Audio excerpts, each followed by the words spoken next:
Hello and welcome to Real Talk. Thanks for joining us today. This is our very first episode of a new series where we bring together influential figures in the consumer goods industry to candidly discuss key issues that are shaping the industry at large. Today we're talking apparel. Cast your mind back to the turn of the year. The industry was heading into 2020 with momentum, with a focus on ever greater transparency and sustainability. But of course, no one anticipated the sudden change in trajectory experienced over the last 90 days or so. And the world now is a very different place. So I'm going to hand you over to Fabienne Tadic. She's the General Manager of Evrythng Europe, sitting down with Christophe Bezu, and they'll be exploring what apparel brands need to be doing to prepare for a post-COVID-19 world. I hope you enjoy. Hello everyone, welcome to Real Talk. I'm Fabienne Tadic, the General Manager of Evrythng for Europe. And it's really my pleasure to have Christophe Bezu joining us today for this very first episode of Real Talk. So Christophe, nice to have you here. Just a quick words about you, if you don't mind.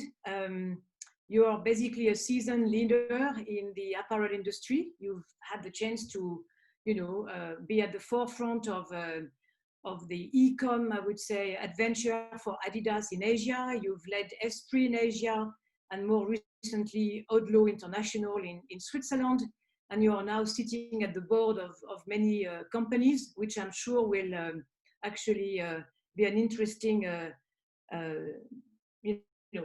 starting point for us to discuss. And what we'd like to do today is to tap into your experience, right? You were in Asia when some of these similar crises happened. I would say probably not as dramatic. And just to open the discussion, first check-in, right? We haven't had a chance to see each other for a while. How do you feel? What's happening in France? I can see a picture of your vineyard. Let us know how you are. So, yeah, you're right. It's a couple of months due to all confinement in Europe and the fact that we're under curfew somehow. But I've been blessed that I was here for a couple of days in my property in the southwest of France when it was decided that you stay home. I was with a couple of friends here, which was just here to help on the vineyards, and then we're supposed to get out. So first, I'm in a non-density environment, 32 degrees today outside, in the middle of vineyards, forest, where I would say the humanity somehow should learn back. And I've with a couple of friends of mine, which were confined the same time than I say, well, stay home, because you cannot go back anyway. And that was also the time to interact deeply with all those friends. And what I took out of that, which is fabulous every day, is first I could take time somehow on priorities I never had on my agenda, which was taking care of this property, rethink for myself a bit the purpose of life and the purpose of what we are doing in life, and also the purpose and the type of relationship we should have between friends, between people, between acquaintances. And to be honest, I've been extremely happy of this confinement. I would love that to continue a bit longer, but now it's time to go back. France start to be on the second wave, not the second wave of the COVID, but second wave of deconfinement. So I think we're a bit soon back to normal, I would say, with questions and fears. Yeah, interesting actually. It's true that for a number of people, this confinement was a bit of a cocoon type of time, right? So, because we really live, our lives head down most of the time. So that quality time is somewhat useful to reflect on what we are undergoing. And just as you mentioned, France, as you mentioned, is going live again somewhat, right? On the 2nd of June, we've seen a number of countries in Europe partially reopening. Back to your experience, of going through crisis and your new thoughts about, what the situation is about today. what sort of advice would you give to any CEO or business leader as we resume business post-COVID-19? It's one thing that we need to keep in mind. First of all, from my experience, when I started really to build Asia for Adidas, I started in 2003. People do not remember. It was during the SARS. Okay, that was I was in Japan before. I had the SARS to start my leading experience in Asia for the overall Adidas. So virus, epidemic, understand that they were more regionalized. So today, one thing that we need to really keep in mind, and that's where there's a bit some difference between the other crises. It's not an internal one, it's an external one. It's a global one, it's not a regional one. It's the fact that it was a question of life and death for a number of people, and that's why I was still confined. And then all countries had to react together. And we are totally in ignorance because we didn't see it coming. All the strategic planning, risk assessment of any company and corporation today can be put in a garbage. Yeah. People need to keep that in mind. All that was bullshit because we didn't see it coming. And we do not see it, how it will look like after. So what corporation and leaders should recognize, we are all ignorant today. And the way that we should communicate should be extremely genuine, extremely authentic, and extremely futuristic in the sense that what do you want to do next for your corporation? So if you ask me how I see it, I would say if I have to come back to business today, well, I've reflected a number of things already on the way that we need to work with employees, on the way that we need to, first relaunch the business immediately, transactional, but in the same time, how we need to change inside the organization, and do we have the right purpose in our mission? And interestingly, I do observe what is also said, on the networks and socials and the rest. And there is a bit of a paradox in some ways, right? On one side, we don't really see the future because it's becoming very unpredictable. It's been a state of sideration. We've never seen that before. Meanwhile, we also see an acceleration of existing trends. What's your view on that? In setting the priorities, has everything really changed, or will there be some acceleration of the past trends? What's your opinion on those? But I do see the post-COVID as a booster for already transformation engaged. There was a lot of course, a lot of initiative already engaged in corporation, like digitalizing the organization, much more e-shop, much more e-market and so on, much more perhaps homework. There was the consumer attitude behavior, which is we consume less, differently, better product.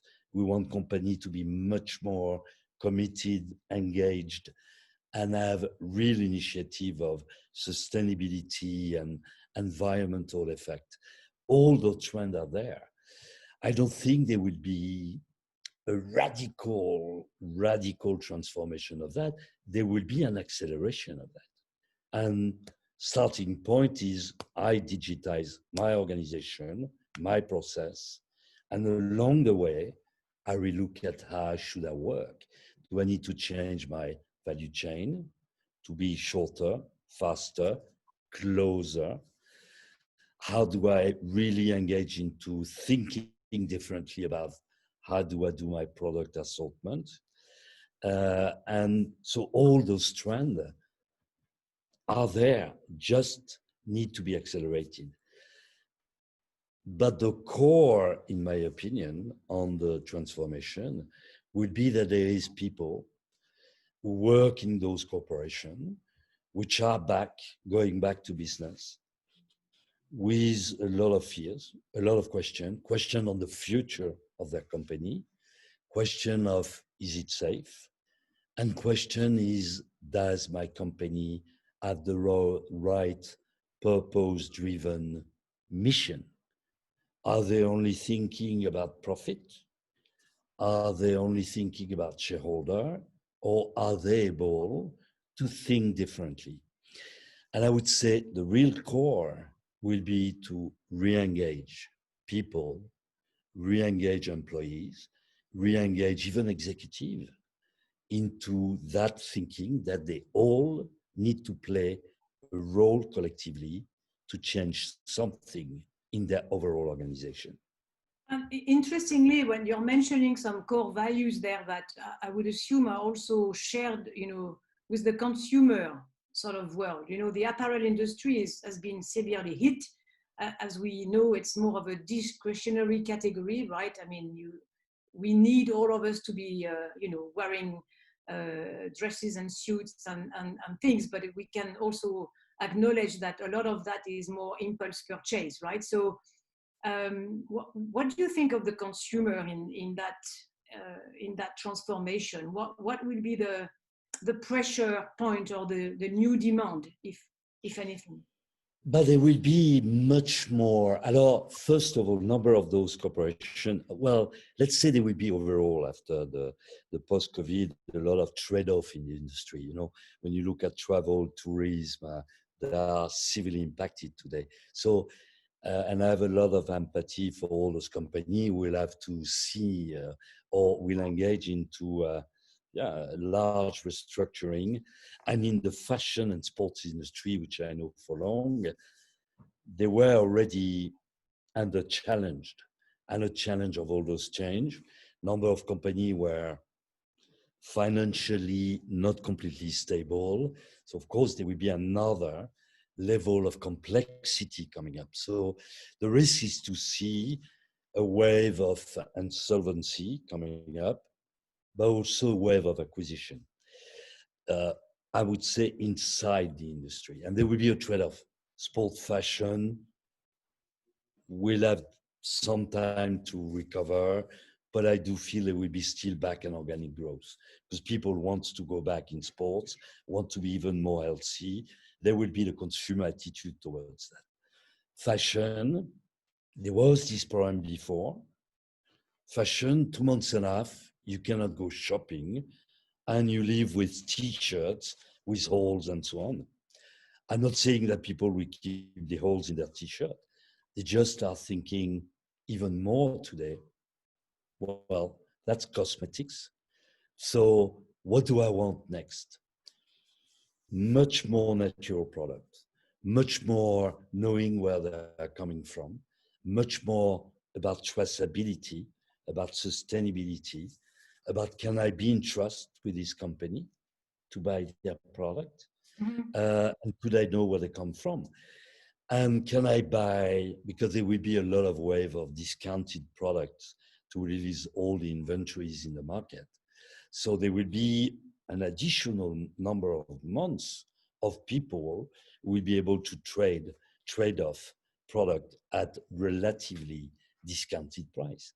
So then companies need to rethink really how they want to bring a different consumer experience. But the first thing will be reassess who we are, what do we want to really be, and what type of product assortment do I propose to the market, other than just being a trading company of product. So consumer will have a different stance. Today there's just a pump up because people want to get out and re-enjoy life. You could see that in China today, because I've been long also in China and in this region, there was a sort of blurb up. Today, the economy, and in particular in the fashion industry, is not there yet, and it will take months and months.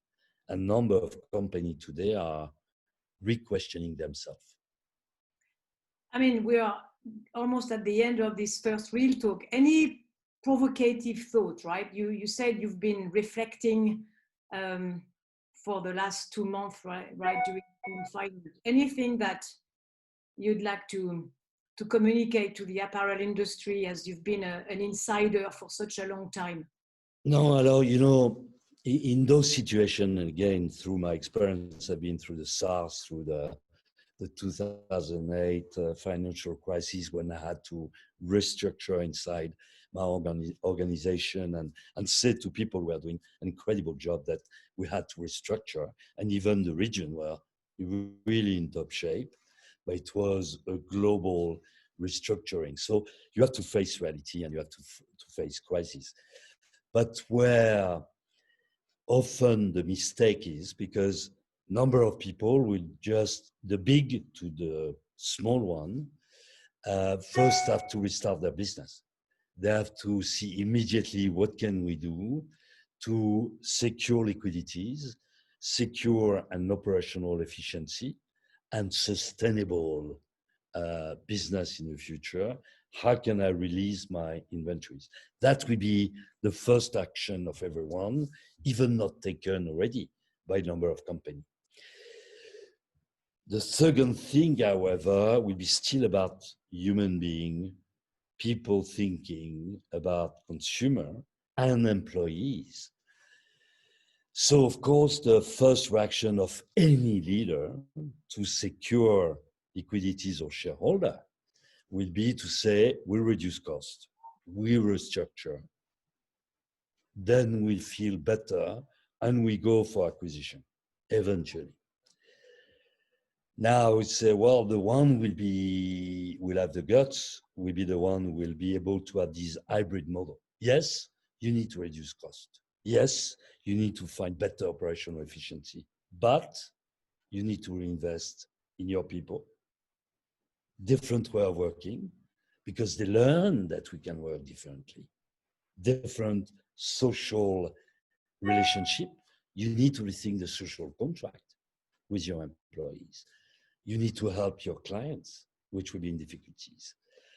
And you need to have real, authentic initiative beyond profit, beyond shareholder value. You need to be able to pass that over and build sustainable initiative and compromise what's this environmental effect of what I'm doing. So the one who will win will be those corporations, able to reinvent themselves, go beyond profit, and able to be really have a stance to change differently the world. Again, I had a friend of mine who was saying, you know, crises are basically exist because humanity have a short memory. And what I hope, and I'm pretty sure there will be, even there is a lot of school of thought, that there will be leaders inside fashion industry or other industry who will finally take the lead to help changing that. They will understand and take the lesson out of these humanitarian crises. Well, you know, indeed, there is, I think, an appetite for change. It's been communicating largely and truly wisely. So on these words and of wisdom, thanks a lot, Christophe, for this first participation into Real Talk. And I wish you well, and hopefully we can cross paths very soon as borders reopen. Thanks a lot again. Thanks. Bye-bye, everybody.